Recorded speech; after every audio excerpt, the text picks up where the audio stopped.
creo que tenían algunas preguntas, entonces si ven por ahí que tienen alguna duda, alguna inquietud, entonces no importa, me cortan y me preguntan, ¿vale? Vamos a empezar con esta imagen que tenemos acá. Esa imagen es muy importante porque veo que muchos están perdidos en, digamos que el orden de estos procesos, ¿cierto? Entonces, lo primero que vimos fue replicación. ¿Qué es replicación?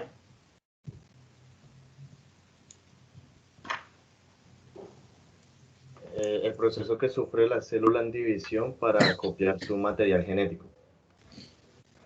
Copiar el material genético, ajá, el proceso que sufre una célula en división. Bien. En esta imagen no nos lo muestran, pero ese proceso de replicación básicamente es copiar, ¿cierto? Como dice Andrés, copiar las hebras de ADN para tener múltiples copias a su vez de los genes, ¿cierto? Porque si tenemos un solo gen, pues entonces lo llevamos a diferentes procesos y se perdió y nos quedamos sin genes. Entonces, por esa razón es que se realiza este proceso de replicación, ¿cierto?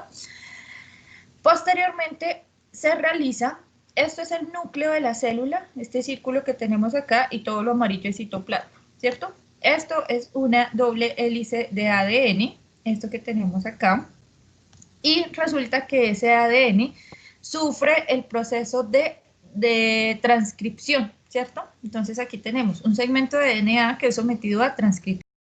Cuando ese segmento de DNA es sometido a transcripción, entonces a partir de él vamos a tener una molécula de RNA. En este caso le colocan la M, entonces decimos que ese es un RNA mensajero, ¿cierto?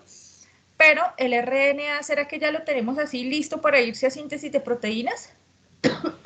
No, profesor, tiene que madurar. No, tiene que pasar por esos RNA mensajeros, sí. Tiene que pasar independientemente de que, bueno, en este caso es mensajero, ¿cierto? Independientemente del tipo de RNA, tiene que pasar por un proceso de maduración, ¿cierto? Entonces, cuando tenemos ese RNA recién transcrito, lo llamamos pre-RNA o un RNA inmaduro, que también me preguntaba mucho de eso, que si era lo mismo, que si eran RNAs diferentes, ¿cierto? Entonces se llama pre-RNA, RNA inmaduro o un RNA que todavía no puede hacer síntesis de proteínas si estamos hablando del mensajero, ¿cierto? Entonces, ese pre-RNA tiene que madurarse. ¿Cómo madura? Con los procesos que ustedes vieron ahí en el capítulo, todo el proceso de splicing, cuando eliminamos esos intrones, unimos esos exones y todo ese cuento. Cuando tenemos entonces un RNA, en este caso mensajero, que ya es maduro, ese RNA va a salir de ese núcleo y va a ir al citoplasma, ¿cierto? ¿Qué es lo que va a pasar en el citoplasma entonces? Allí están los ribosomas, ¿cierto? Entonces, los ribosomas van a unirse, o el RNA mensajero va a unirse a un ribosoma para empezar el proceso de síntesis de proteínas. Recuerden que dependiendo del destino que vayan a tener esas proteínas, esos ribosomas o se quedan libres en el citoplasma o se adhieren a la membrana del retículo endoplasmático. Y finalmente vamos a tener una proteína. ¿Cómo se llama este proceso de síntesis de proteínas? Traducción.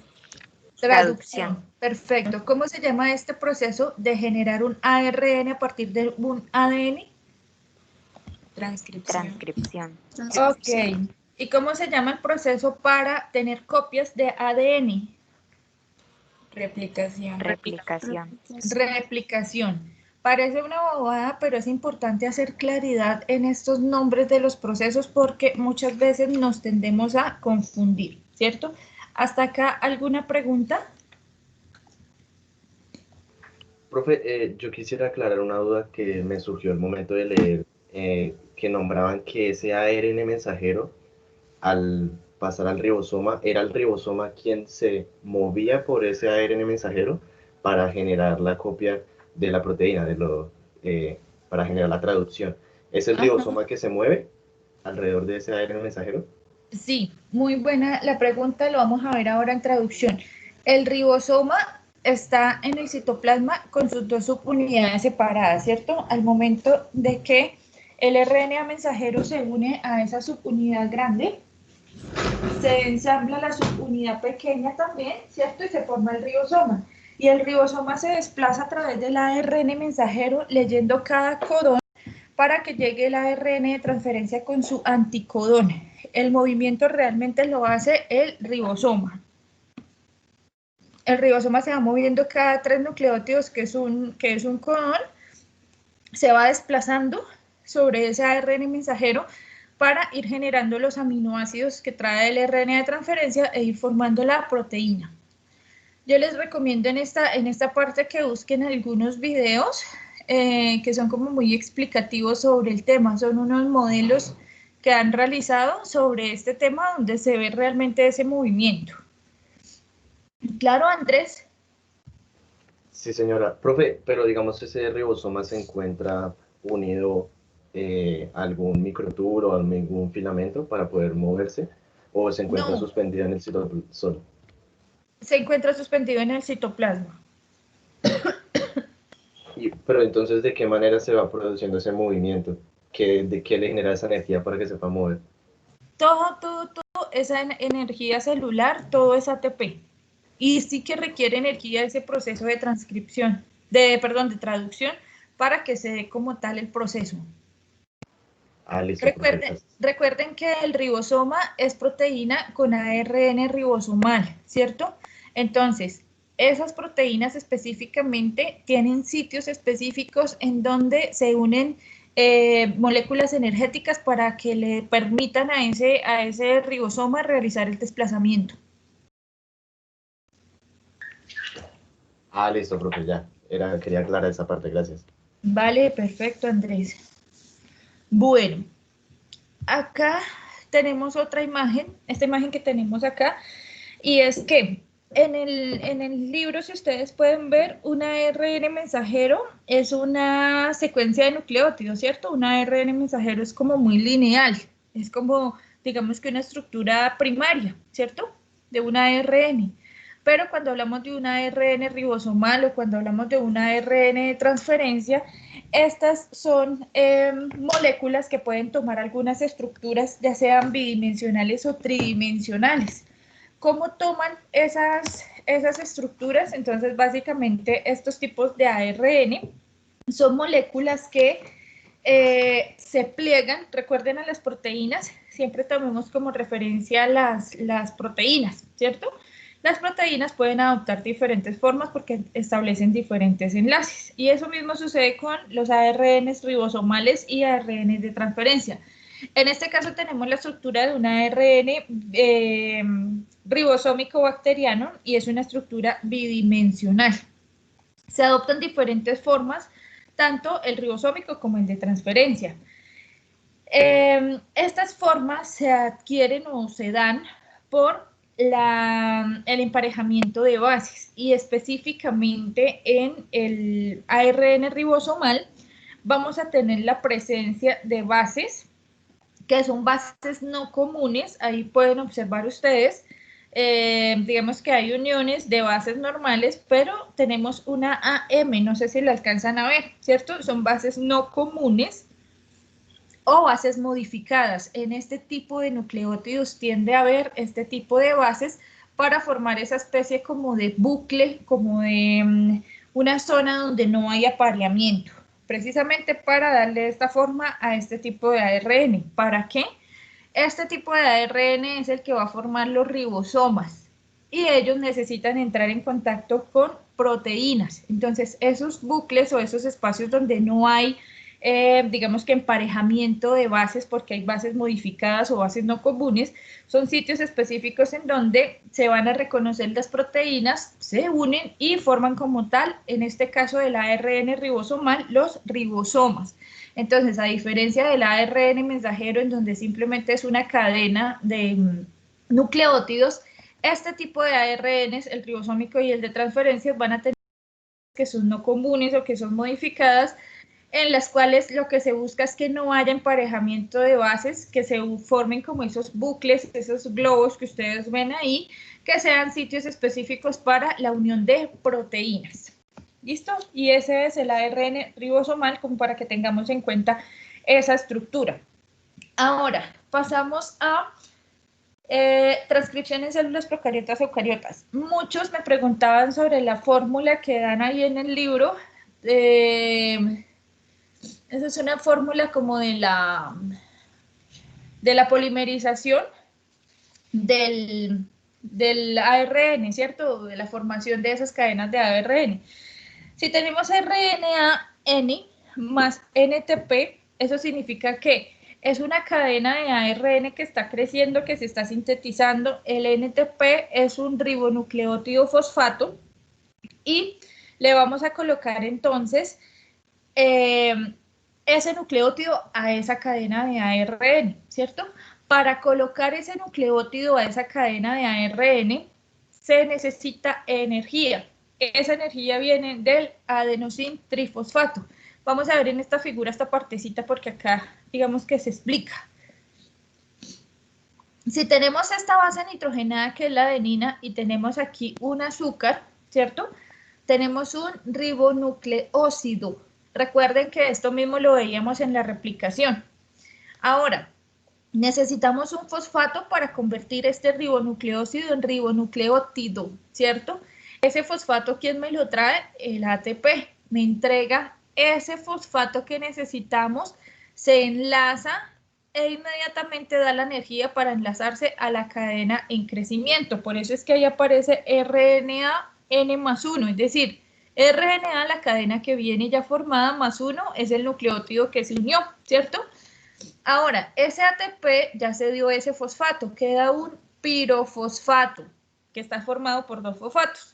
Luego nos dicen que ese pirofosfato se hidroliza y vamos a tener dos fosfatos inorgánicos y esa es una reacción irreversible, es decir, los fosfatos inorgánicos no se van a volver a unir para formar el pirofosfato, ¿cierto? Y eso es lo que sucede con esas ecuaciones y con la polimerización como tal del ARN. Vamos a mirar detenidamente esta gráfica que tenemos acá. Si no la ven como muy bien porque es que es grande, váyanle revisando cada quien en su libro. Ahí lo que tenemos entonces es el alargamiento de la cadena durante la transcripción del ARN, ¿cierto? En A, que es arriba, creo, sí. Ajá, la primera imagen que tenemos arriba. Tenemos entonces el alargamiento del ARN durante la transcripción. Ahí tenemos la polimerasa en color amarillo. Esto que está acá es la polimerasa. Ella cubre alrededor de 35 pares de bases del ADN. Está una burbuja de transcripción. ¿De qué consta como tal esa burbuja de transcripción? Tenemos el ADN de cadena sencilla que se separa, cerca de 15 pares de bases, y un segmento del híbrido DNA-RNA. Híbrido es esto, el pedacito que está unido, ¿cierto? Porque luego él empieza ya como a soltarse a medida que ese ARN va creciendo. Ese híbrido DNA-RNA es de aproximadamente 9 pares de bases. Hay una confusión y el libro presenta también como mucha confusión respecto a eso, era lo que me comentaba Andrés ahora, respecto a hacia dónde es que realmente se van a unir los factores. Digamos que acá todavía no estamos viendo eso, pero sí es importante que empecemos a determinar los superenrollamientos que se forman, ¿cierto? ¿Dónde es adelante y dónde es hacia atrás? En este lado, en esta gráfica, perdón, que tenemos acá, ¿hacia dónde se irá abriendo la cadena de ADN según lo que estamos viendo? ¿Hacia derecha o hacia izquierda de esa imagen? Hacia la derecha. Hacia la derecha, ¿cierto? Es decir, hacia acá, hacia este lado, hacia este extremo. Donde se va abriendo, esa cadena tiene un superenrollamiento positivo, ¿cierto? Y digamos que lo que ya ha pasado va a presentar un superenrollamiento o vamos a tener una superhélice que es negativa. Acá también es importante determinar la presencia de el ion magnesio. El ion magnesio es un cofactor que se considera un cofactor inorgánico en ese proceso. Es muy importante para que se dé el proceso como tal de la transcripción. Entonces es importante la presencia del magnesio para que se desarrolle o para que se lleve a cabo como tal este proceso. No sé si tienen alguna pregunta hasta acá.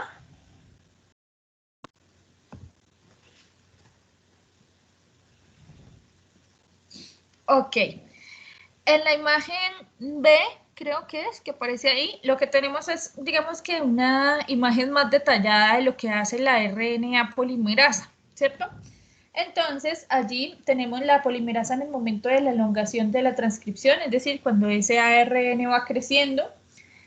El DNA en dirección 3' va a permanecer en un surco dentro de esa polimerasa. Está sujeto como por un par de pinzas o de mandíbulas, lo llaman ahí, que está formado por las dos subunidades de la enzima. Acá tenemos esas dos subunidades de la enzima y el RNA naciente va a salir por un conducto separado, es decir, esto que tenemos acá. La enzima tiene como un conducto, como un orificio que permite la salida como tal del ARN que está creciendo. Y finalmente acá tenemos lo que les explicaba ahora, que es el alargamiento de la cadena, y lo que se presenta entonces es la unión de un nucleótido, ¿cierto?, al extremo 3, gracias a la presencia del adenosintrifosfato, que cede su fosfato para que se establezca ese enlace para ir formando esa cadena creciente de ARN. Ya sabemos entonces que el pirofosfato se hidroliza y eso es lo que permite como tal, toda esa energía es lo que permite que se dé la polimerización. No sé si hay alguna pregunta. Y acá tenemos una en D, creo que es eso. Vamos a tener la micrografía electrónica y vamos a ver varias moléculas de RNA polimerasa unidas a una plantilla de DNA de un bacteriófago. Así se ven entonces en una micrografía electrónica. ¿Alguna pregunta hasta acá? Profe, en la figura B, el ARN transcrito va saliendo por la región de abajo, o sea, o por arriba. En la Bien. figura, ¿cuál, perdón?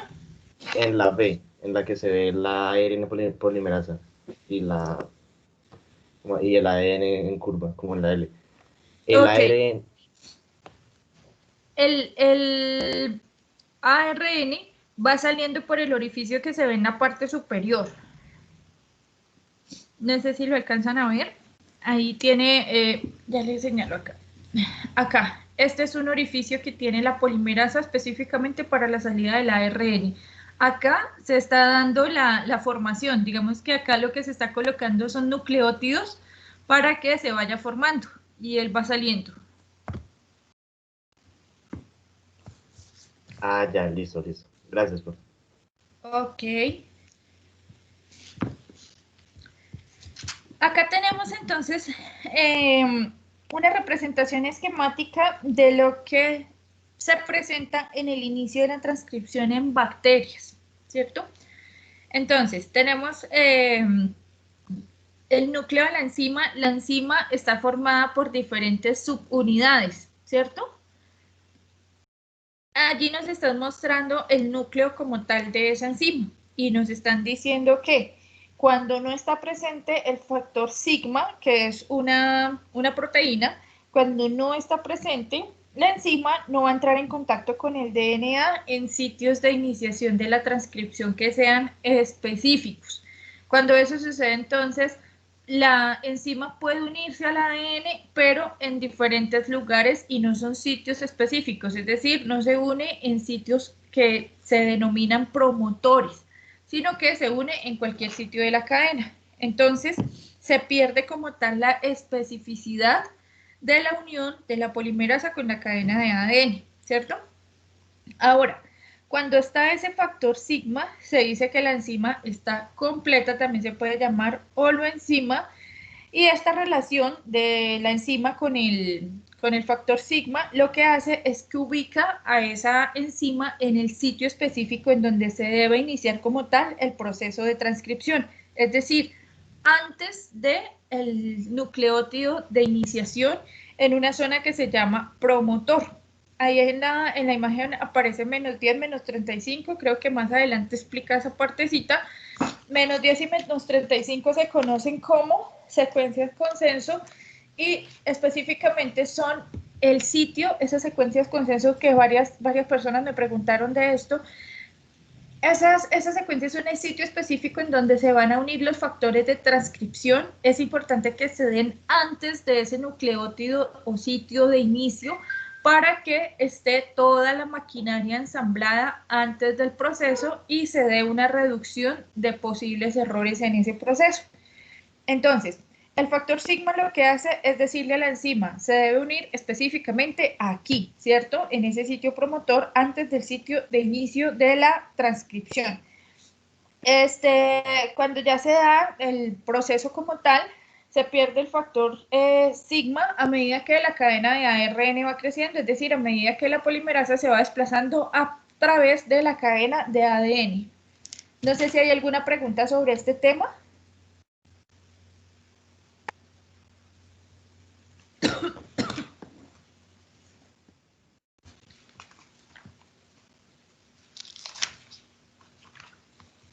Ok, creo que no. En esta imagen pasamos a la figura 11.7. ¿Me están escuchando bien, muchachos? Sí, señora. Ok, gracias. Aquí lo que nos muestran son elementos básicos de una región promotora en el DNA de una bacteria, ¿cierto? De E. coli. Allí está la figura 11.7 para que se ubiquen un poquito. Allí entonces nos muestra, tenemos ahí la hebra molde, ¿cierto? La cadena plantilla. Y nos muestra secuencias clave para el inicio de la transcripción. Allí es donde nos están presentando la secuencia -35 y -10 de las que les hablaba ahora, que se conocen como promotores, específicamente el sitio del DNA en donde se va a unir la RNA polimerasa y se localiza específicamente antes de la síntesis de ARN. El nucleótido donde se inicia la transcripción es +1, el anterior -1, es decir, antes del sitio de inicio. Y aquí es donde tenemos de pronto la confusión. Vamos a revisar un poquito. En este sitio tenemos el nucleótido +1, que se supone que es donde va a iniciar como tal el proceso de transcripción, ¿cierto? Aquí tenemos la secuencia -10, aquí tenemos la secuencia -35, ¿cierto? Esta cadena es la cadena plantilla, esta que aparece ahí sombreada como en gris. Si aquí tengo dirección 5', ¿aquí qué dirección voy a tener? 3'. 3', ¿cierto? ¿Por qué creen que aquí dice en dirección 5'? ¿A qué hará referencia? A la dirección en que se sintetiza el ARN. ¿En la dirección en que qué, perdón? En que se sintetiza el ARN. Exacto. No hace referencia a la dirección de la cadena plantilla, sino a la dirección de la cadena que está creciendo, ¿cierto? Entonces, esa cadena va a ir en dirección 5 hacia allá y en dirección 3 hacia acá, ¿cierto? ¿Qué es importante, digamos, que ir entendiendo? La posición de estas secuencias -10 y -35, que ya sabemos que es el sitio donde va a llegar la polimerasa con todo lo demás para iniciar ese proceso, ¿cierto? No sé si tienen alguna pregunta hasta acá. Profe, yo quiero hacerle una pregunta. Es que yo había leído que los promotores son los que determinan cuál de las dos cadenas de ADN es la que se transcribe. Y como ahí dice en dirección 5', ¿siempre va a ser la que esté en dirección 5'? ¿O alguna vez puede ser la que esté en 3'? ¿Cuál será la cadena que va a seleccionar la polimerasa para hacer la transcripción? 3', 5'. Exacto, recuerden la lectura de la polimerasa. Ella va a seleccionar la cadena que esté 3' a 5', siempre, siempre, siempre, igual que pasaba con la ADN polimerasa en la replicación. Entonces, digamos que a eso es a lo que obedece la selección de una de las dos cadenas específicas. ¿Quién me preguntaba? ¿Carla? ¿Carla, claro? Sí, señora, profe, gracias. Profe, Ok. yo tengo una pregunta. ¿Sí? ¿Alina? Profe, es que pues no me queda muy clara esa secuencia de consenso. Esa secuencia de consenso está O sea, ese menos 35 y ese menos 10 en el medio se ubica en sí el promotor. O Exacto, exacto. Y muy buena pregunta.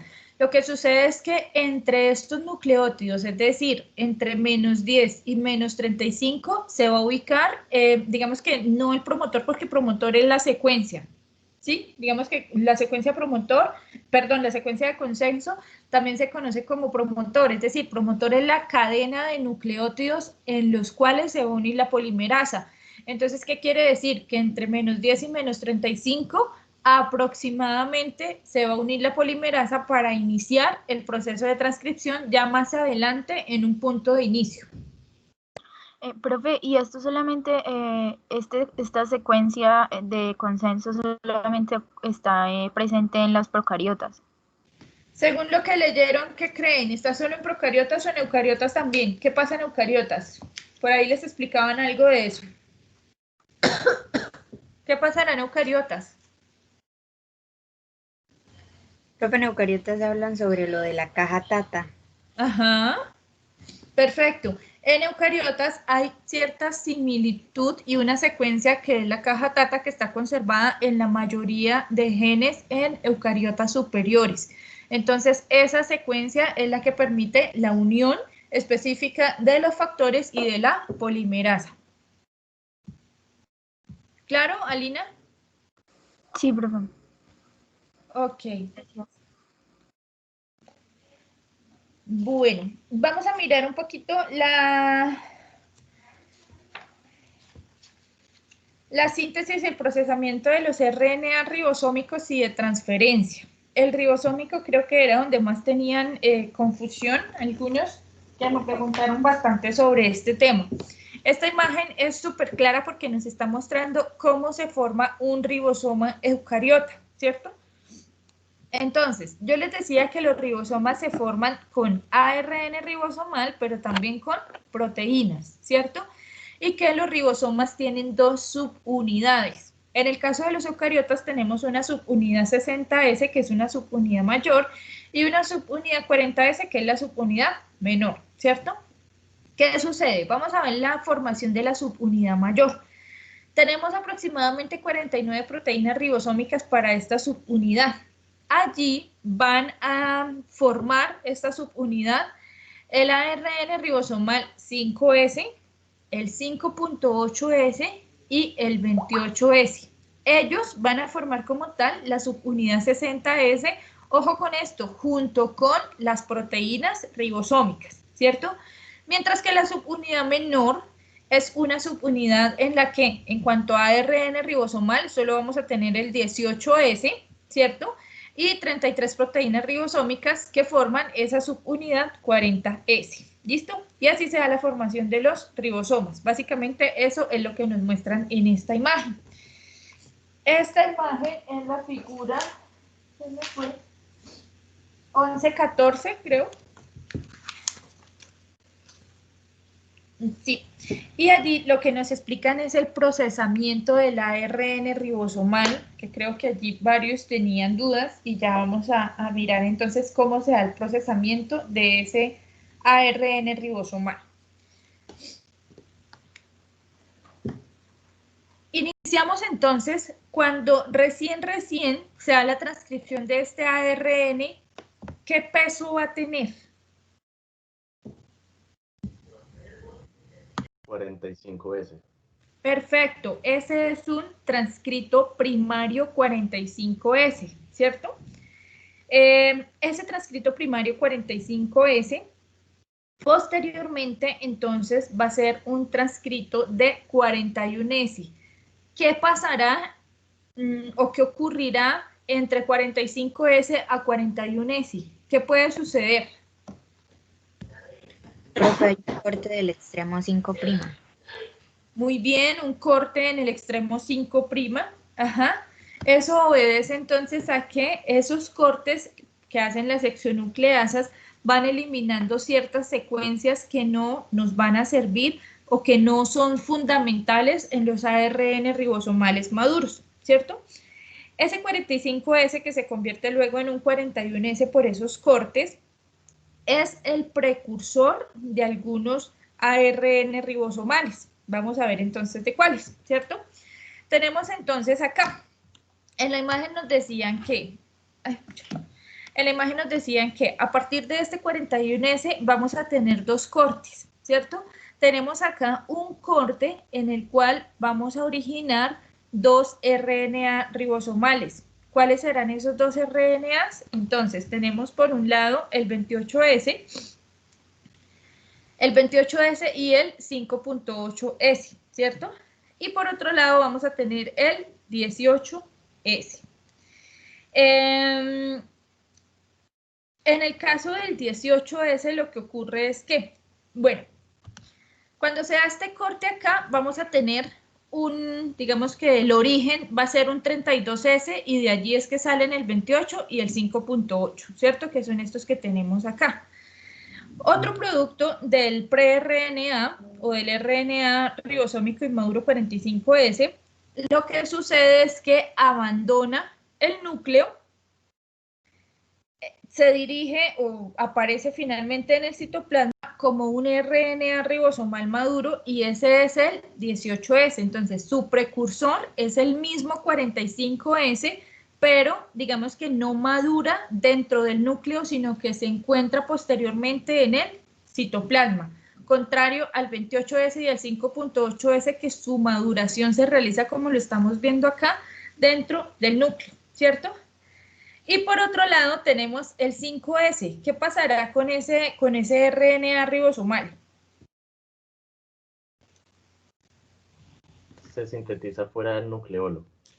Perfecto, se sintetiza fuera del nucleolo, tiene un precursor, digamos que separado, ¿cierto? Fuera del nucleolo, pero luego entonces se integra como tal para formar los ribosomas. Tiene que integrarse de nuevo en el nucleolo para formar los ribosomas. Y así se da el procesamiento de manera general de lo que es el RNA ribosomal. No sé si hay alguna pregunta. Profe, yo tengo una pregunta en cuanto a la 18S.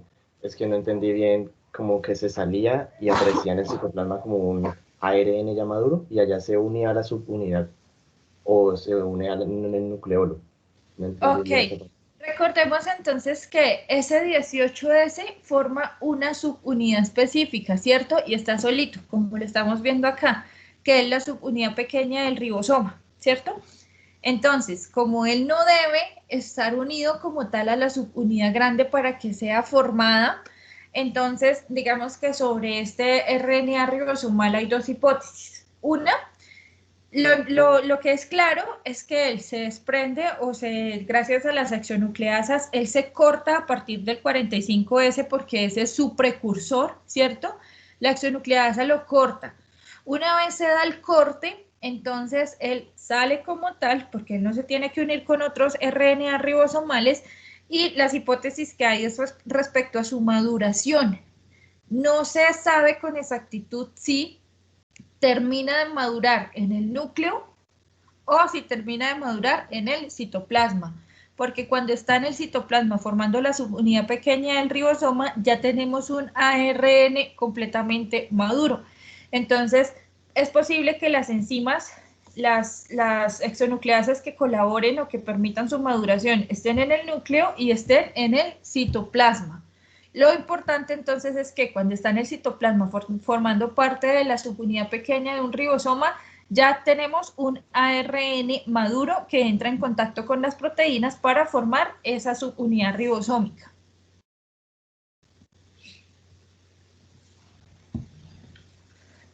¿Sí era eso, Andrés? Sí, señora. Sí, señora. Pero una pregunta. Sin embargo, la subunidad menor y la mayor se tienen que unir en el nucleolo, ¿cierto? Y a Se partir de tienen ahí, tanto la subunidad menor como la mayor se tienen que unir en el nucleolo. Se tienen que formar y así salen del núcleo, ¿cierto? No, las subunidades no se unen, las subunidades se unen en el citoplasma al momento en que se va a dar la traducción. Es decir, un ribosoma se une a un ARN mensajero en el citoplasma y en ese momento es que la subunidad menor se une a la subunidad mayor para establecer los sitios en los cuales van a entrar los ARN de transferencia para permitir la síntesis de proteínas.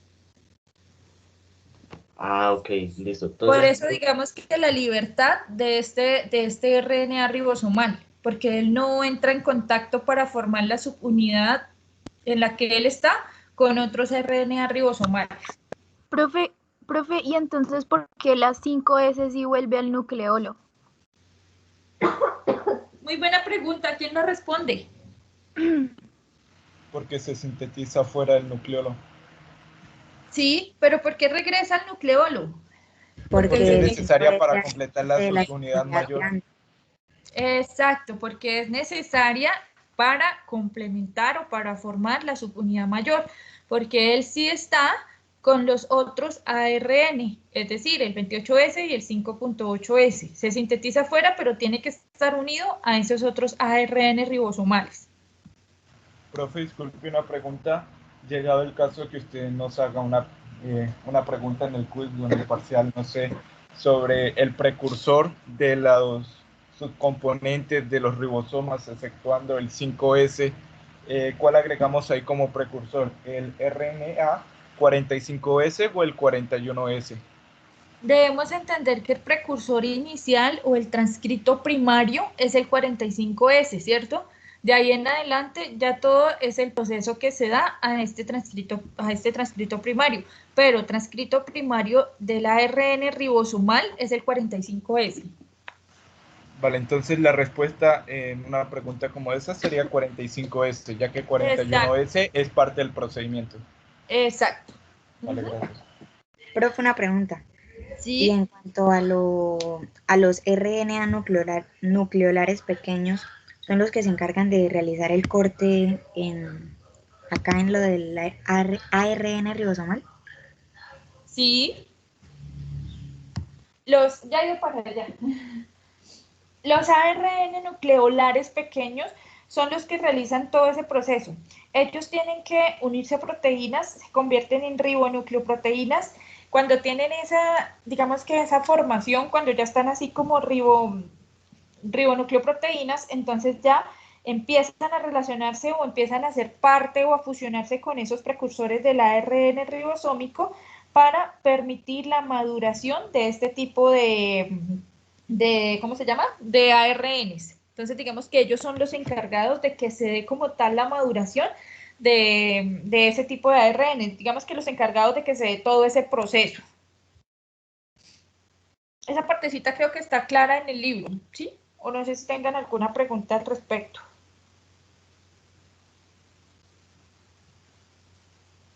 Sí, profe, a mí me confunde un poco o sea, los RNA nucleolares pequeños forman un complejo, ¿verdad? El SNORNP. Y Ajá. a partir de ese complejo, pues decía en el libro que formaban unas cajas, una caja CD y una HACA. Esas cajas no me quedaron como muy claras como la función, o sea, por qué se forma. Ok, lo que pasa es lo siguiente. Para que esos RNA nucleolares pequeños sean activos, ellos tienen que unirse a proteínas y allí se forman las ribonucleoproteínas, ¿cierto?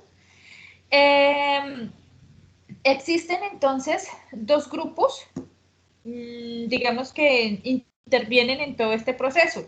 Y allí es donde mencionan entonces los RNA nucleolares pequeños de caja CD, creo que son unos de los que les mencionan allí, ¿cierto? Y entonces, ellos determinan, como dice ahí en el libro, qué nucleótidos del pre-ARN ribosomal se metilan en residuos de ribosa, ¿cierto? ¿Para qué se metilan los ARN o los transcritos primarios? Son como marcajes para determinar qué procesamiento se les debe realizar a esos nucleótidos o a esos ARN, perdón, específicos, ¿cierto? Y también les mencionan ahí los de caja HACA.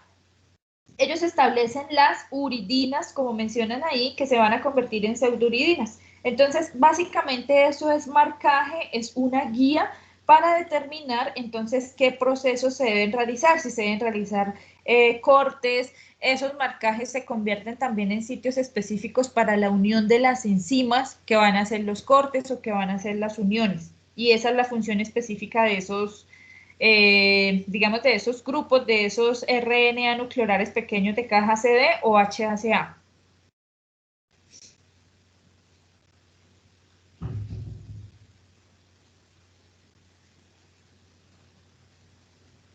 No sé si es claro, Alina, creo que me preguntaba.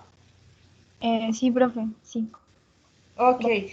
En ese párrafo que continúa ahí les aclaran, pues no sé, me parece que está como clara esa partecita del procesamiento de esos ARNs ribosomales. ¿Listo?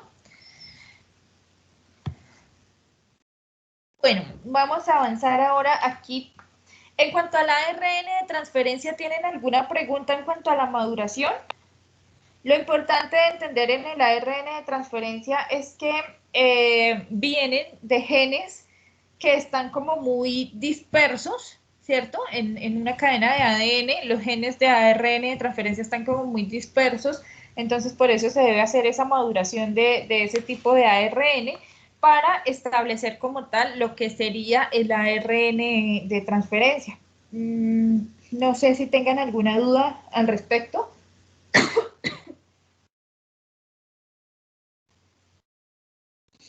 Tienen, ya recorté, ya vi aquí, se llaman secuencias espaciadoras no transcritas y secuencias codificantes. Entonces, como están separados por esas secuencias no transcritas, por eso hay que, cuando se da el proceso como tal de transcripción, hay que procesar como tal este ARN de transferencia que está ubicado como a intervalos, ¿cierto? Ordenarlos y unir como tal para tener así un ARN de transferencia maduro. El ARN de transferencia es muy importante porque él va a tomar formas o estructuras tridimensionales, como les explicaba al inicio en el ribosomal. En el ARN de transferencia es muy importante la formación de los bucles, porque en esos bucles es donde se va a presentar el anticodón que entra en contacto con el ARN mensajero, y también se va a permitir al otro extremo de ese anticodón la unión de un aminoácido para síntesis de proteínas. Pasamos entonces a esta imagen que básicamente nos explica el inicio de la transcripción en eucariotas, ¿cierto? Vamos a mirar entonces qué sucede con este proceso.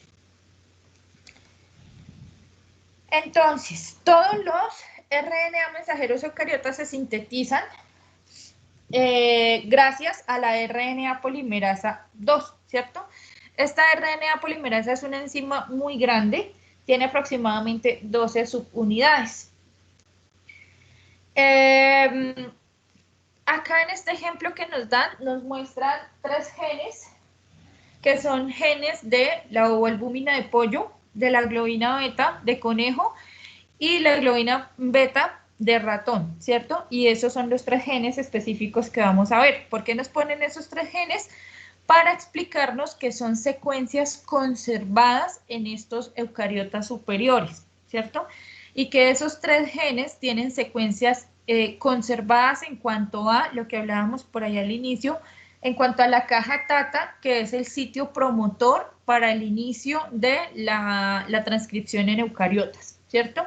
Entonces, nos muestran acá primero, bueno, cadenas de ADN, cada uno de los genes, ¿cierto? Esa es la secuencia entonces de cada uno de los genes, y en los 3 se conserva lo que está aquí sombreado en verde, que sería el promotor. Lo que tenemos acá sombreado en naranja sería el nucleótido específico en donde va a iniciarse la transcripción, ¿cierto? Iniciamos entonces, tenemos acá la caja TATA, acá tenemos el sitio en el cual se inicia, acá nos muestran DPE, que también es un promotor que está no antes, sino después del sitio de inicio, ¿cierto? ¿Para qué nos muestran esto? Para enseñarnos que específicamente en eucariotas podemos tener promotores antes del sitio de inicio, pero también después. Esto es muy, muy variable y específicamente va a depender de los genes de los que estemos hablando. Perdón. Iniciamos entonces y lo primero que entra a jugar un papel importante en este proceso es el factor de transcripción TF2D, ¿cierto? Ese TF2D tiene dos subunidades, TBP y TAF. TBP es el más importante porque es el que va a permitir la unión a la caja TATA, ¿cierto? Entonces se establece la unión específica y queda ahí ya digamos que como adherido a esa caja TATA, ¿cierto? Posteriormente tenemos la entrada del factor B y del factor A. Esos factores entonces se unen específicamente, todo siempre se va a unir sobre esa secuencia promotora, sobre la caja TATA, ¿cierto? Cuando están unidos entonces TF2D, B y A, se da la base para la unión de la polimerasa, ¿cierto? Que es lo que estamos observando acá. Esa polimerasa entonces no va sola. Esa polimerasa llega unida con un factor que es TF2F. ¿Cuál será la función de ese factor? ¿Y por qué estará adherido a la polimerasa?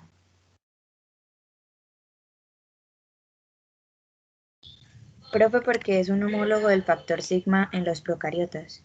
Perfecto. Es decir, que ¿cuál es su función? La unión de la polimerasa al sitio promotor.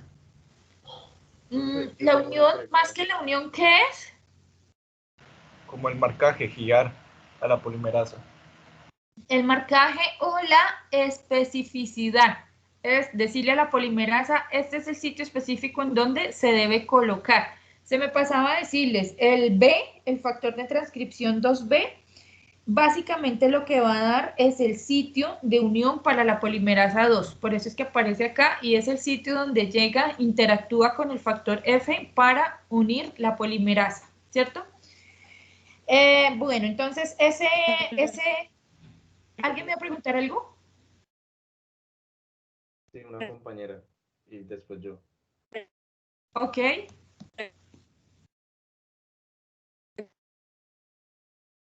No estoy escuchando muy bien.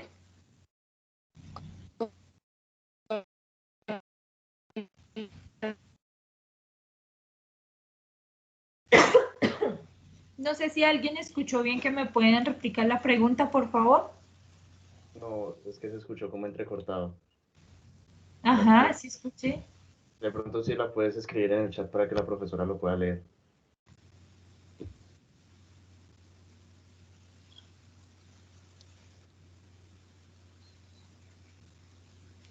Andrés me iba a preguntar algo también. Sí, señora. Yo tenía una pregunta respecto a ese factor de transcripción E. Yo había leído por un lado que también facilita y como que activa la función helicasa que tiene junto con la factor de transcripción H. ¿Eso sí es cierto? ¿O solo ¿Cuál sirve factor, para perdón, Andrés? el E? ¿El E? Ajá. Sí, es que todavía no hemos llegado allá. Pero sí es cierto, digamos que también tiene función helicasa, el E. Es decir, que va a ir rompiendo para permitir la apertura de esas cadenas. Ah, listo. Gracias.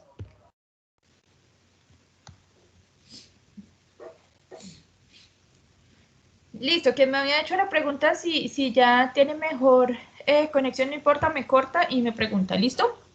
Continuamos entonces. Decíamos que gracias a los factores D, B y A, ya se tiene entonces la base para la unión de la polimerasa que llega con el factor de transcripción F, que el factor de transcripción B es un sitio de unión específico para la polimerasa 2. También que TF2F es homólogo al factor sigma, es decir, que va a dar la especificidad a la polimerasa, ¿cierto? Posteriormente, entonces, tenemos la entrada de los factores E y H, súper importantes porque ellos prácticamente van a activar la polimerasa, son los que activan como tal la proteína.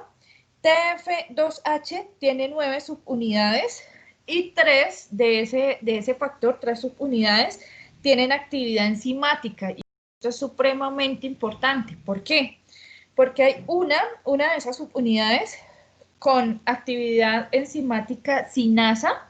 Recordemos que todas las cinasas lo que hacen es fosforilar y la fosforilación es lo que activa como tal el proceso. Creo que en la siguiente imagen lo vemos, sí.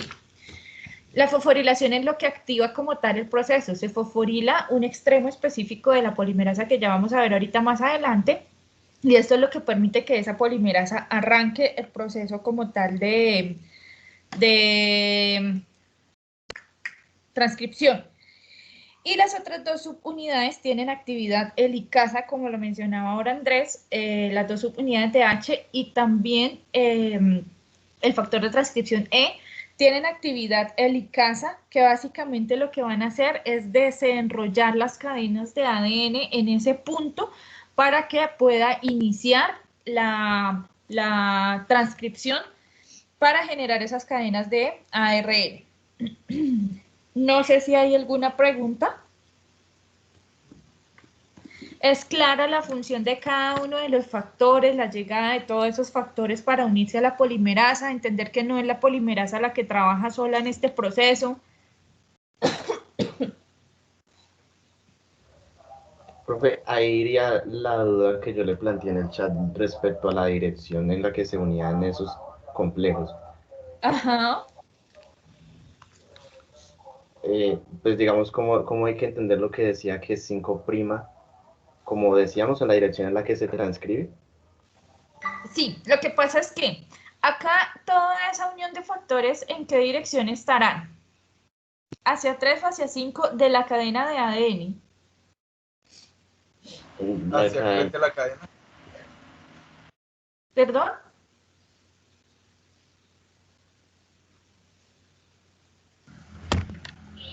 Hacia la parte 3 de la cadena de ADN. Ajá, hacia la parte 3. ¿Todos claros en ello? Sí, señora. Ok, Andrés, ¿qué me preguntaba? Sí, señora, sí. Ok, Sí, señora. hacia la parte 3, ¿cierto? Y la cadena de ARN que empieza a crecer es la que va en dirección hacia 5. No sé realmente qué le pasa al libro en cuanto a las direcciones, ¿cierto? Yo asumo que el libro lo toma como la cadena de ARNA que está creciendo y que esas son las direcciones que toma porque nos dice, por ejemplo, que los elementos promotores que fomentan la nucleación, que era lo que me preguntaba Andrés ahora, del ensamblaje del complejo de preiniciación, se encuentran en el lado 5 de cada unidad de transcripción, ¿cierto? Entonces, en este caso, esto que estamos viendo acá, todo el complejo está hacia 3 del DNA, ¿cierto? Y incluso nos dicen que hacia el otro extremo, es decir, hacia 5, encontrarse también los promotores. Entonces, digamos que tenemos como en consenso entender la posición. Entonces, todo lo que es el promotor, todo el complejo de preiniciación está hacia 3, que es antes del sitio de inicio de la transcripción. ¿Claro? Listo, profe. Entonces solo hay que tener en cuenta que en el 3' de la molde, ¿sí? De pronto ahí en el libro se confundían en la dirección, pero para hacer referencia a la de ARN que está en transcripción. Exacto. Digamos que lo importante es tener claro qué hay antes y qué hay después del sitio de inicio como tal del proceso, ¿sí? Vamos a mirar esta imagen que es súper importante. No me escribieron la pregunta, creo que no. Vamos a mirar esta imagen que es muy, muy importante y ya es la iniciación como tal de la transcripción por la RNA polimerasa 2, ¿cierto? Y lo que yo les decía ahora de la fosforilación. Esta es la figura 1120 para que de pronto como que nos ubiquemos un poquito, ¿cierto? Resulta que la iniciación de la transcripción se da por la RNA polimerasa 2, ¿cierto? Pero esta debe fosforilarse. Decíamos que esa fosforilación que da TF2H, ¿cierto? Una de sus subunidades que tiene actividad enzimática, que es una actividad cinasa, es la que permite la fosforilación. Y específicamente se va a fosforilar el dominio terminal C, que ahí aparece como CTD, ¿cierto? esto que tenemos acá. Entonces, la iniciación de la transcripción se relaciona con esa fosforilación que es catalizada por TF2H, específicamente la subunidad que tiene actividad enzimática, ¿cierto? Específicamente son tres subunidades, perdón, con actividad enzimática, y una de ellas tiene esa capacidad de fosforilar, es decir, que es sinasa. ¿Qué se va a fosforilar? Se van a fosforilar los residuos de serina en la posición 5 de cada repetición de 7 elementos en ese dominio carboxiterminal, que es esto que tenemos acá. Y vemos fosforilada entonces las serinas que están en esa posición 5, ¿cierto? Profe, una pregunta. ¿Sí? Ese dominio carboxilo terminal, o sea, es de la polimerasa, o sea, Sí, viene claro unido a... que sí. Sí, recordemos que esto se puede confundir un poco. Algunos me decían que si esto era el RNA en crecimiento, ¿cierto? No, lo que pasa es que la polimerasa es una enzima. Las enzimas son proteínas, es decir, que está formada por aminoácidos, ¿cierto? Lo que pasa es que aquí es como si desenrolláramos un poquito esa polimerasa, la verde. Es como si desenrolláramos un poquito esa polimerasa y jaláramos hacia un extremo el dominio carboxiterminal, ¿cierto? Entonces lo jalamos hacia un extremo y es esto que tenemos acá, ¿cierto? Y en ese extremo, entonces en la posición 5, vamos a tener serinas. ¿Qué es serina? Un aminoácido. Perfecto.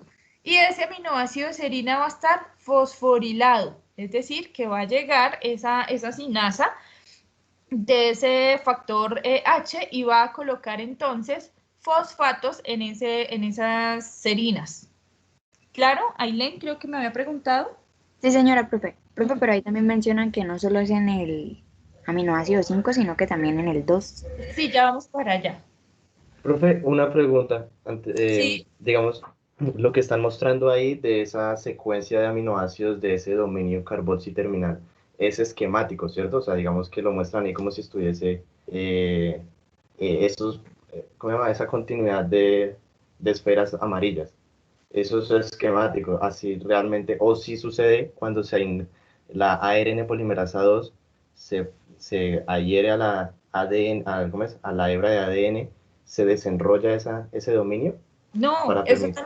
es totalmente una representación esquemática. La Ah, polimerasa o la enzima no pierde su configuración tridimensional solo para exponer el extremo de dominio carboxiterminal. No, ella está toda enredada. Es que déjenme, espérenme, voy a escribir acá para que no se me olvide. Les voy a buscar unos videos específicos que muestran, ay, perdí el lápiz, que muestran cómo se da realmente ese proceso ¿cómo se llama? De la polimerasa desplazándose por la hebra de ADN desde el inicio del proceso hasta la elongación y la terminación. ¿Listo? Entonces yo les busco esos videos. Si se me olvida, por favor, alguien me recuerda, ¿vale? Y es algo totalmente esquemático. Ella no pierde su configuración tridimensional. Dentro de todo ese enredo que es esa enzima, se da como tal la fosforilación, digamos que las subunidades del factor H que tienen esa capacidad o esa sí, capacidad enzimática sinasa buscan como tal y fosforilan. Profe, una pregunta. ¿Sí? Bueno, la fosforilación como tal, entonces activa el proceso de transcripción. Pero digamos, ¿quién o qué proteína o qué factor o algo así hace que la polimerasa como que se mueva por la cadena? ¿O ella se mueve sola? Ok, ya vamos para allá. Entonces, si ustedes ven esta imagen que tenemos acá, la fosforilación, como me decía ahora Ailén, es la que permite, digamos que como que arranque, ¿cierto? Pero, ¿qué pasó con los factores de la iniciación? Se soltaron, ¿cierto? Si ustedes ven, la mayoría de factores de iniciación de la transcripción se eliminan. Perdón un segundo.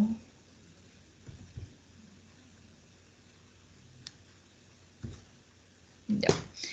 esos factores de iniciación se eliminan, ¿cierto?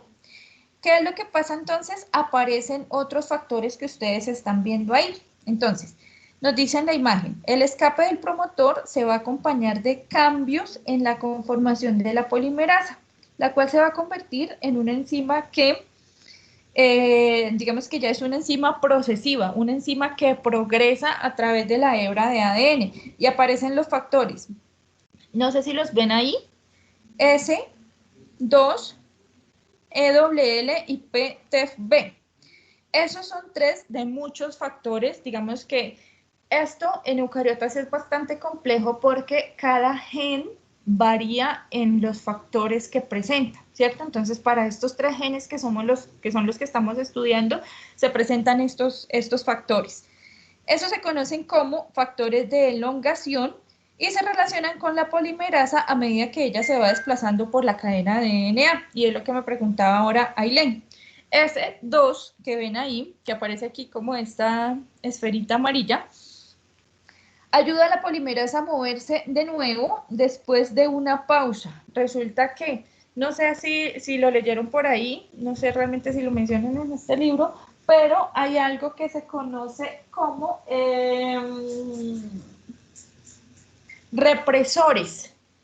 Los represores son unas proteínas que detienen a la polimerasa en determinadas secuencias de ADN.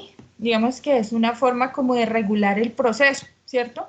Como esto va sucediendo a la velocidad de la luz, hay unos represores que en determinados segmentos de ADN detienen la polimerasa, ¿cierto?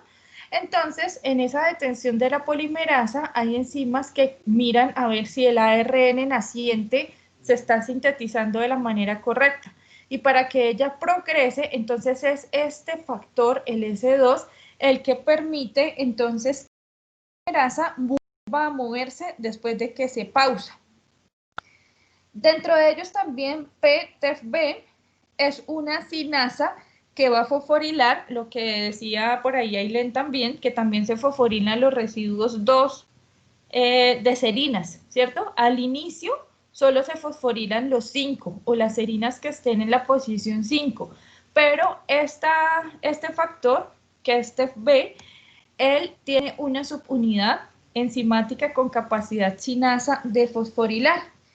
Y fosforila entonces los residuos 2 de ese dominio terminal o de ese dominio carboxiterminal una vez se está en el proceso de elongación. Es decir, se fosforilan los residuos 5 de serina al inicio, como para que arranque, ¿cierto? Pero digamos que como para ir recargando de energía, porque esa es la función de la fosforilación, a medida que se va dando la elongación, este factor, gracias a su subunidad que tiene capacidad catalítica o enzimática sinasa, va colocando grupos fosfato en los residuos 2 de serina como para energizar el proceso. Eso también, esa fosforilación como esa energía, también permite entonces la unión de factores, como mencionan ahí, para corte y empalme de RN y factores de poliadenilación. Y eso va a ser muy, muy importante para, digamos, posteriormente, cuando ya se retire ese ARN de esa cadena de ADN, permitir la maduración. Entonces, esa es como la función de esos factores que se van pegando. Entonces, permiten como tal el desplazamiento a través de la cadena y también permiten que se continúe una fosforilación. Dependiendo de los genes, hay diferentes factores que permiten que se dé ese proceso como tal de elongación. No sé si hay alguna pregunta. Profe, pero digamos, a medida que se va dando la elongación, ¿la fosforilación se da tanto en 2 y en 5 o solamente ahí se dan 2 y al inicio en 5? Solamente se dan 2. Al inicio se dan los residuos 5, que es lo que permite que la polimerasa arranque.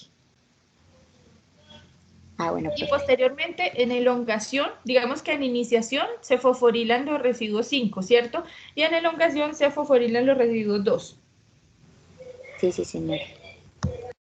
Profe, una pregunta. Es que en el libro decían que para que se diera finalización a la de la ARN polimerasa 2 se fosforilaban los residuos de serina 2 por Perdón, la... Andrés, vuélvame a decir porque no le escuché bien desde el inicio. ¿Se me escucha bien, profe? ¿Ahora? Sí, ya. Ah, ok. Es que en el libro decían que para que se diera fin al proceso de elongación se tenían que fosforilar las serinas de la posición 2 por ese factor de transcripción. Y, digamos, usted ahorita nos está diciendo que esa fosforilación lo que hace es permitir que siga la actividad de transcripción.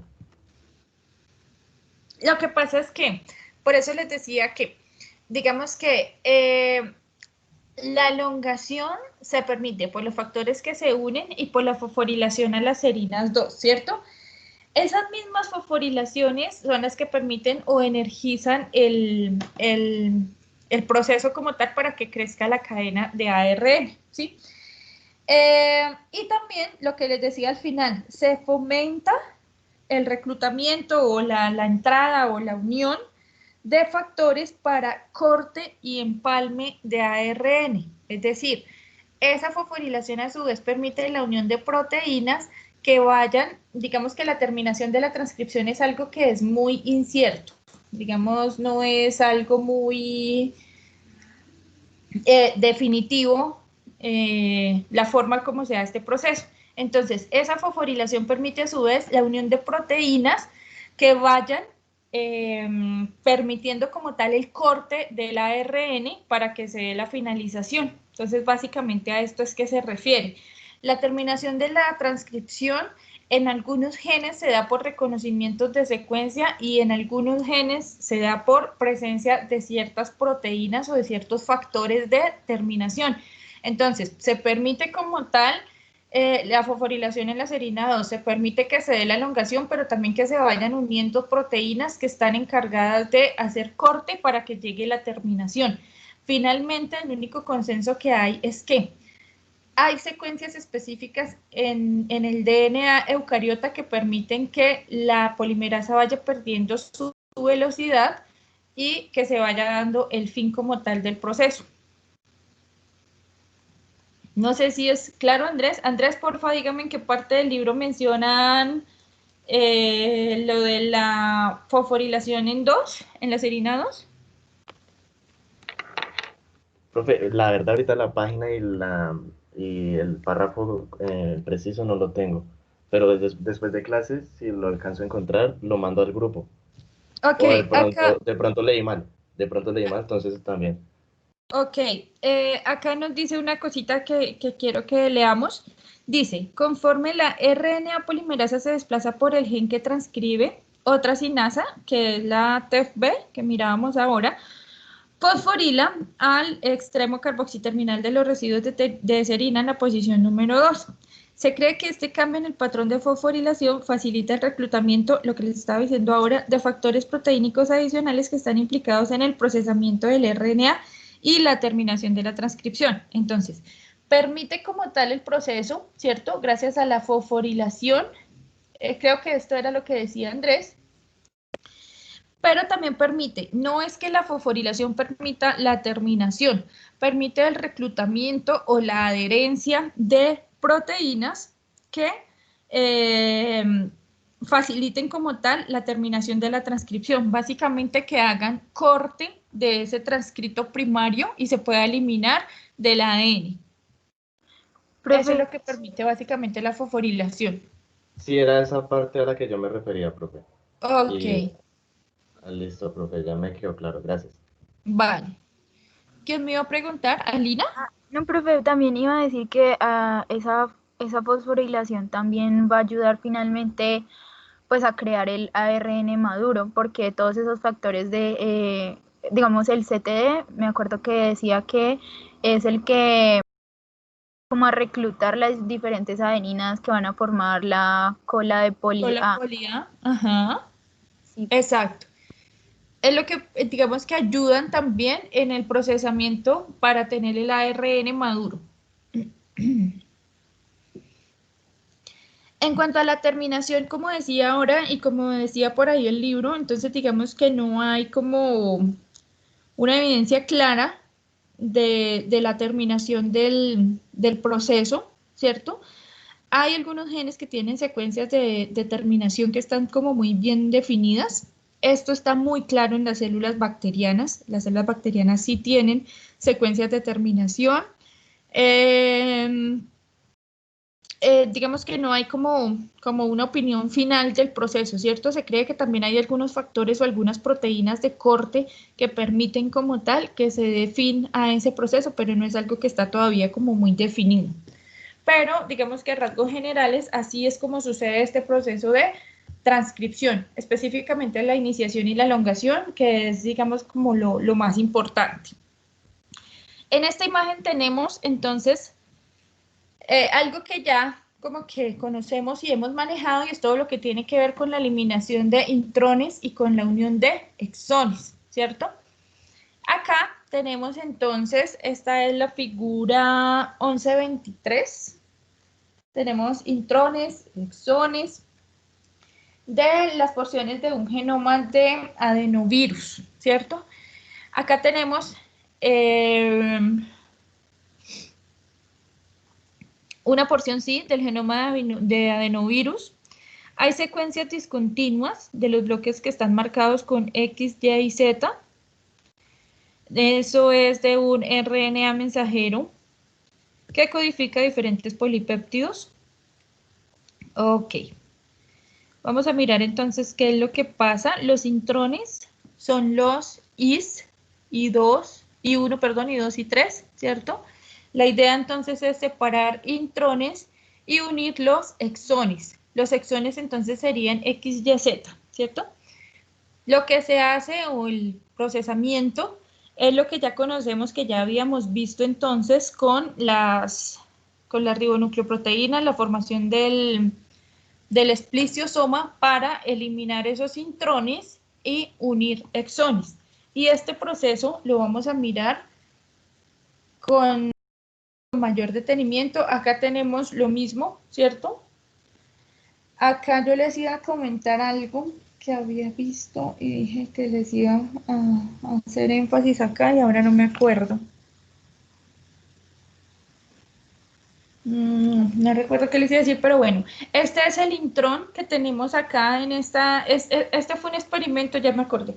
Este fue un experimento que se hizo para descubrir la presencia de intrones en genes eucariotas, ¿cierto? Entonces tenemos acá, digamos que un transcrito primario en la cual tenemos este intrón.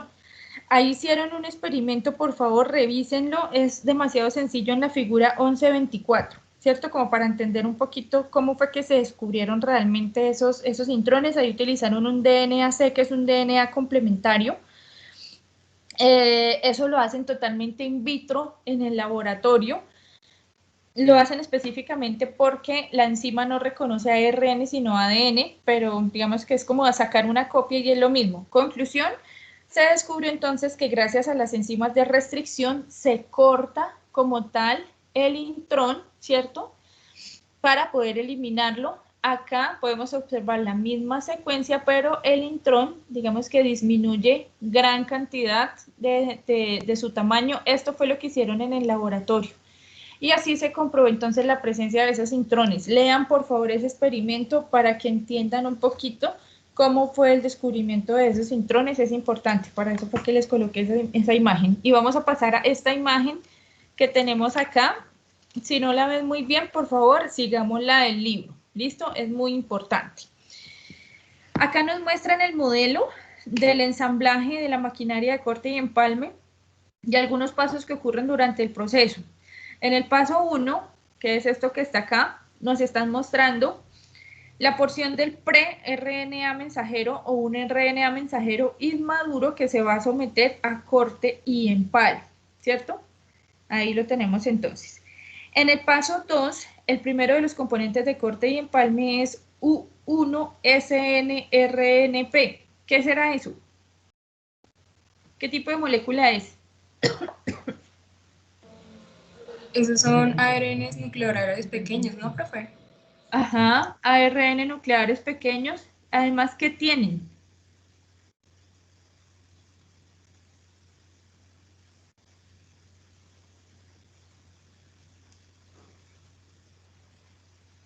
Aparte de ARN, ¿qué son? Ribonucleoproteínas. Exacto. Lo primero que tenemos que entender cuando vemos un proceso de este tipo es qué molécula es para que sepamos qué va a ser. Son ribonucleoproteínas nucleares pequeñas, ¿cierto? ¿Qué quiere decir esto? Al ser ribonucleoproteína tienen actividad catalítica. Un RNA por sí solo no tiene actividad catalítica, es decir, no puede hacer corte, no puede hacer empalme. Se necesita esa capacidad catalítica que tienen las ribonucleoproteínas. Entonces, básicamente esto está formado por ARN nuclear pequeño y proteínas para convertirlas en ribonucleoproteínas. Tenemos 6 diferentes variedades.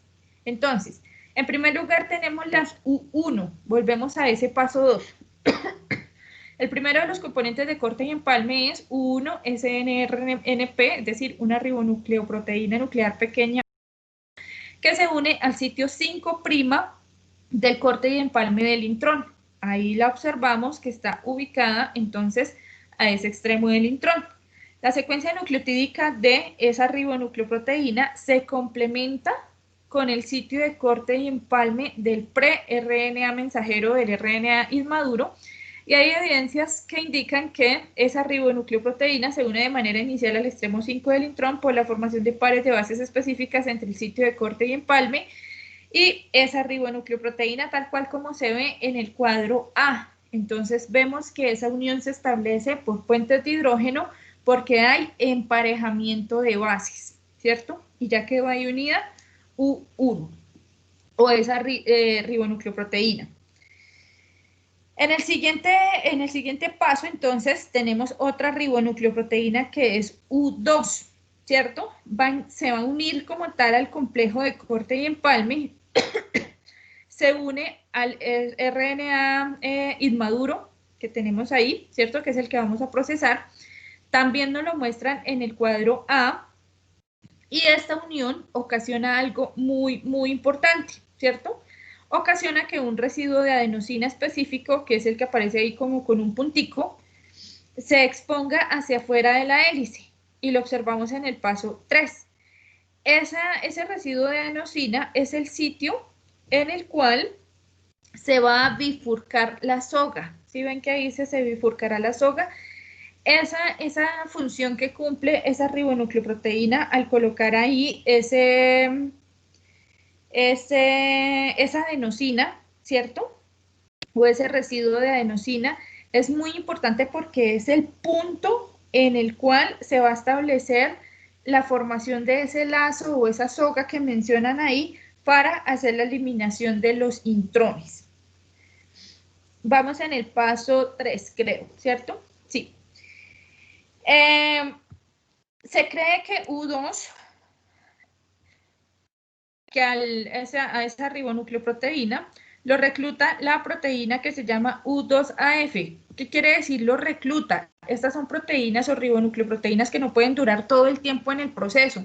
Entonces necesitamos que alguien las retire para que lleguen otras ribonucleoproteínas a cumplir su función, ¿cierto? Entonces, U2AF lo recluta o se lo lleva para poder continuar el proceso. Ese U2AF también va a interaccionar con las proteínas SR que se unen a los aumentadores exónicos de corte y empalme, ¿cierto? Que se conocen como S. Todas las proteínas que ayuden en el proceso de corte y empalme se las va a llevar entonces esa U2AF. Esas interacciones son muy importantes en los extremos intrón y exón, por lo que les estoy diciendo. Es importante que las proteínas cumplan su función y se vayan para que las siguientes proteínas puedan también cumplir sus funciones específicas. Luego pasamos entonces, aparecen las ribonucleoproteínas 4, 6, que son como un complejo, y U5, ¿cierto? Se van a unir, perdón, a ese RNA inmaduro con el desplazamiento de U1. Si llega, se desplazan, ¿cierto? Se cree entonces que la presencia de U6, por ejemplo, me va a desplazar U1. El ensamble entonces del empalmosoma va a implicar algunas interacciones entre el RNA inmaduro y las ribonucleoproteínas específicas. ¿Qué es lo que sucede entonces? Si observamos en el paso 5, por ejemplo, se dio el corte específico y ya tenemos un exón que aparece ahí como exón 1, aparece libre, ¿cierto? Ya se soltó de la siguiente cadena de intrones. Espérenme un segundo porque se me va a apagar el computador.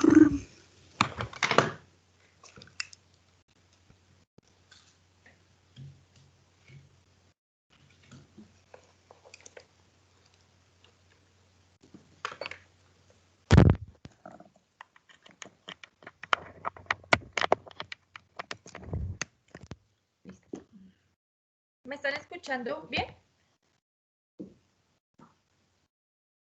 Sí, profe. Ok, vamos entonces en el paso 5. Miremos un poquito el 4. Ahí vemos que U1 y U4 se van como desplazando del proceso, ¿cierto? Entonces, en el paso 5 ya vemos que se cortó, gracias a esas ribonucleoproteínas, se cortó un exón. El intrón empieza a formar un lazo que se une justo en el punto que había colocado U2, una adenosina, ¿cierto? Ese punto es específico porque se da la unión del lazo para el corte. Se cree entonces que posteriormente U5, gracias a una proteína que tiene esta ribonucleoproteína que se conoce como PRP8, ella es la que va a tener ese exón tal cual como lo estamos viendo ahí y lo mantiene unido al exón 2, ¿cierto? Pero el exón 2 aún permanece unido a el intrón. Entonces, ahí vemos un complejo U2, U5, O6, ¿cierto? Y si vemos en el recuadro C, se observa que está U6 y está U2. U6 es el que permite como tal el corte de esos intrones, lo permitió para liberar el primer exón, lo permite para liberar el segundo exón y entre U6 y U5 se establece la unión entonces de los exones 1 y 2 y la liberación del intrón para que me quede ese RNA completamente maduro. Y así es como se da el ensamble como tal del RNA maduro y la eliminación de los intrones. Cuando nosotros vimos esto en ácidos nucleicos, lo mencionábamos como, digamos que de manera general, ¿cierto? Se da corte y se da empalme. Pero en esta imagen que tenemos acá es muy importante porque estamos viendo la función de cada una de las ribonucleoproteínas y realmente cómo es que se da el proceso específico para que suceda ese corte y ese empalme o ese procesamiento que se hace a ese tipo de ARN. No sé si hay alguna pregunta. Profe, yo tengo una pregunta en cuanto al proceso de maduración de la ARN de transferencia. Digamos, ellos no tienen estos intrones, pero tienen secuencias no transcritas. ¿Se pueden considerar a esas secuencias no transcritas como intrones? Se pueden considerar a esas secuencias no transcritas como intrones. Digamos que no se le llaman secuencias, no se le llaman, perdón, intrones, se llaman secuencias no transcritas o no codificantes. No se le llaman intrones, simplemente por ser el RNA de transferencia. Se llaman secuencias no codificantes o no codificadoras. Pero, bueno, listo, ok. Pero digamos el proceso en el cual se realiza, como en este, del ARN mensajero para el corte y empalme, en los diferentes ARNs que vimos, sucede lo mismo con esas, digamos, no las mismas ribonucleoproteínas, pero sucede lo mismo, ese mismo proceso. Sí, pero digamos que hay presencia de exonucleasas específicas para esas secuencias que lo que hacen es cortar y eliminar. Digamos que el proceso sí es muy, muy similar. Ah, listo, profe, gracias. Ok.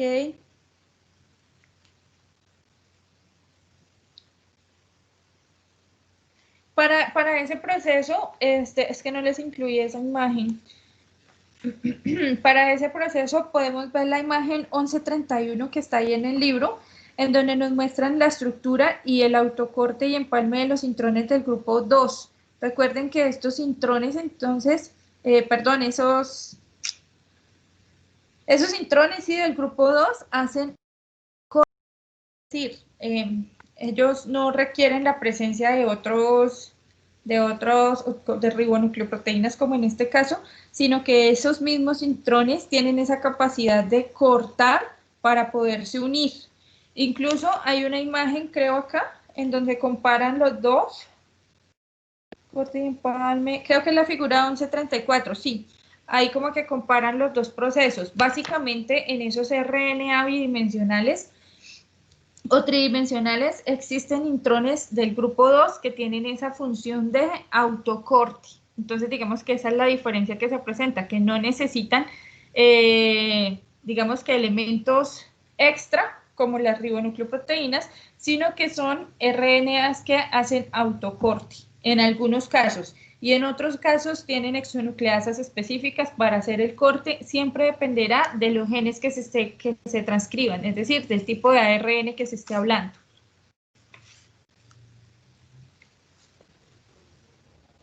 Vale, profe, listo. Muchas gracias. Ok. No sé si hayan más preguntas.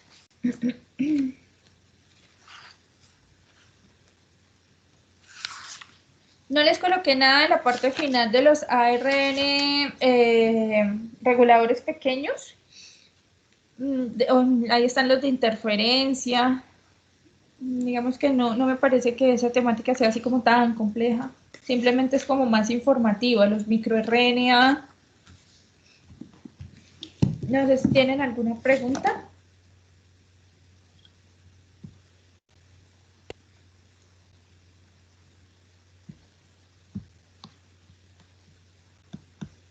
Muchachos, ¿está claro todo o está enredado todo?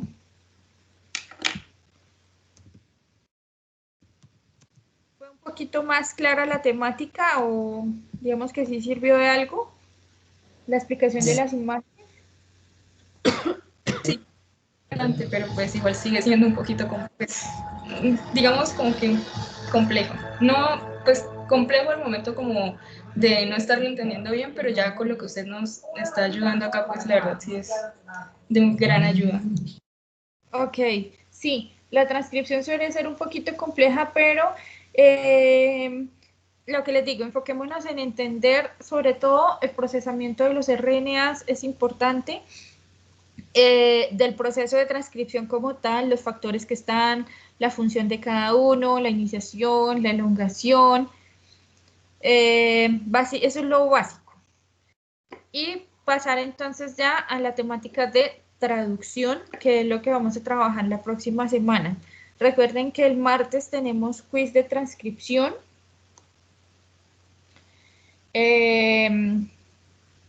No sé si hay alguna pregunta.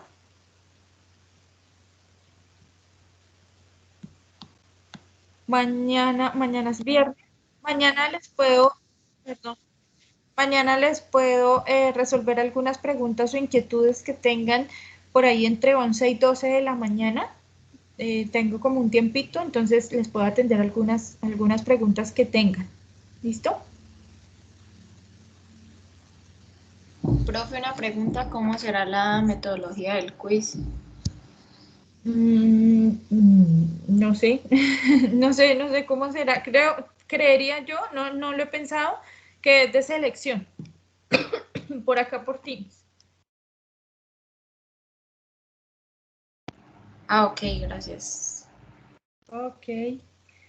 Voy a buscarle los videos para enviárselos para que de pronto veamos un poquito el proceso. ¿Listo?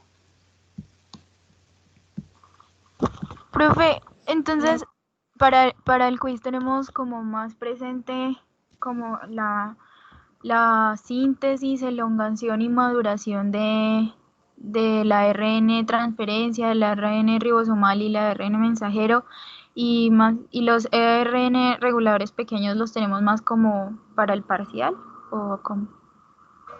Sí, puede ser, lo podemos hacer de esa forma.